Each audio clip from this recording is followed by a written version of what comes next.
This portion of the news brought to you by McDonald's. McDonald's, I'm loving it. A verdict handed down this afternoon in the trial of a woman accused of killing her husband. Our friend Carrie was in court all day, and she tells us that it took jurors about 3 hours to decide. After some 2 weeks of testimony, jurors started deliberations today, returning hours later with a verdict that will change Makiko Black's life forever. The 11-woman, one-man jury retired at 2:12 p.m., returning 3 hours later with an 11-1 guilty of manslaughter by provocation verdict.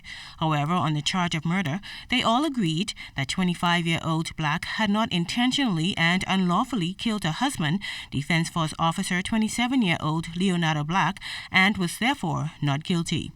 Black couldn't hold back the tears as the verdict was read, and as she was led out of the court, she hugged family members, weeping into the shoulder of relatives.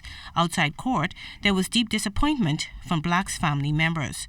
However, the victim's mother believes justice has been served. And whatever it is, I understand that God reigns in everything, and God is above.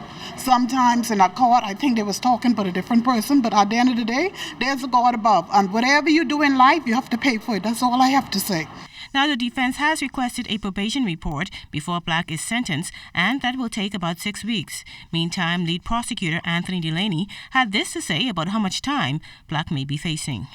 As it is still under consideration, I don't wish to even speculate as to what the amount of sentence is going to be, because I really don't know all of the history of Miss Black's background, because those are some of the things that will be taken into consideration when the judge considers sentencing at the appropriate time. Now, Makiko Black will remain behind bars at Fox Hill Prison until the sentencing. Fern Carey, ZNS Network News. Thanks, Fern. Well, authorities cracking down on those business owners who are operating without a license. Several vendors at Potter's Key were shut down on Friday for not abiding by the law. Clearing the air on the matter, Agriculture and Marine Resources Minister V. Alfred Gray notes that his ministry had nothing to do with the action taken. However, he reminds vendors to do what is right.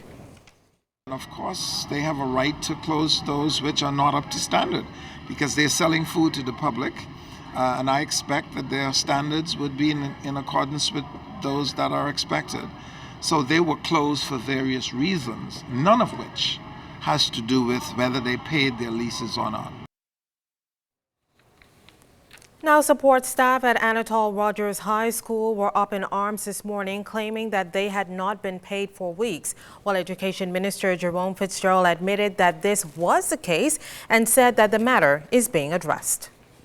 The school board is funded through the Ministry of Education, and so when the budget year would have ended, a new budget would have come into effect, and funds are transferred to the school board normally at the end of the month. And so during the course of this week, the funds will be transferred to the various school boards throughout the Commonwealth of the Bahamas for them to pay the persons who are employed with them and also do whatever other stuff they do on campus. So that's the whole hold up. I'm quite aware of it. I've spoken with finance, and so we're sorting it out now. How soon can they expect to get their They'll get them sorted out this week.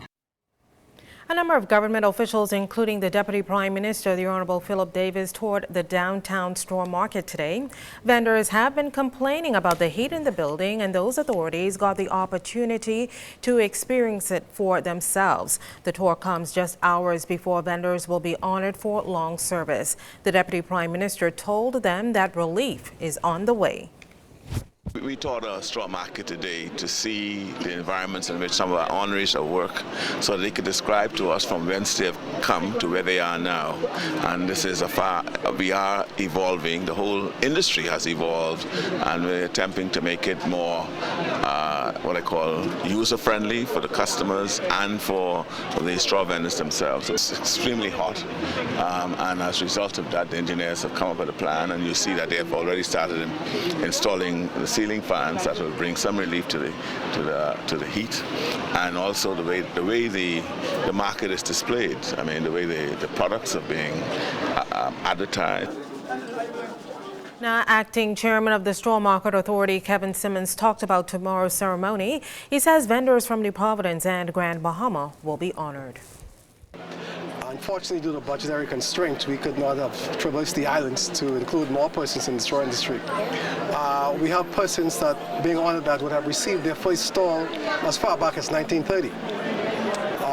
Before all of this, and so we're just elated and excited, and we're happy to know that the vendors themselves are excited about what is happening. And let me just hasten to say this would be the first of what is to be a practice at every independence to honor those persons who would have given in the straw industry.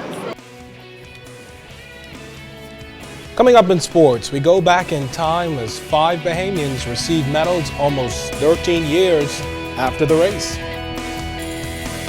And in Family Island news, medicine at the blink of an eye comes to the Family Islands. You're watching The Bahamas Tonight.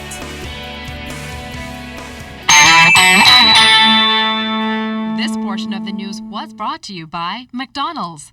McDonald's, I'm loving it.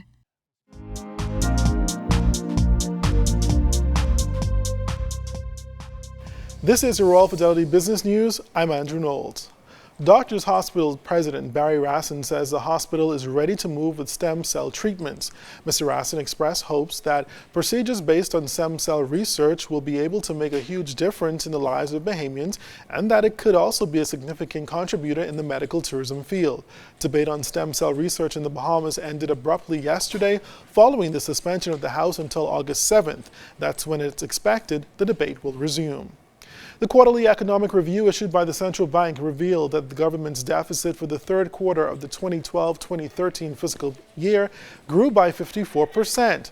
According to the quarterly economic review, the government spent more money than it brought in by at least $115 million. The expenditures for the 3-month period grew to $457.2 million, a 10.6% increase over the same period last year. Falls in revenue were attributed in part to seasonal declines in import and excise tax receipts, with a 27.4% reduction in property tax-related revenue and a 9% fall in vehicle taxes.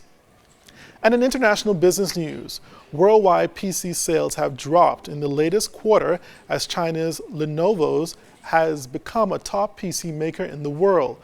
Personal computers sold 75.6 million units total in the second quarter worldwide, down 11.4% compared to the same quarter in 2012. PC shipments are expected to continue falling, but at a slower pace as companies accommodate Windows 8 PCs and laptops that function as tablets.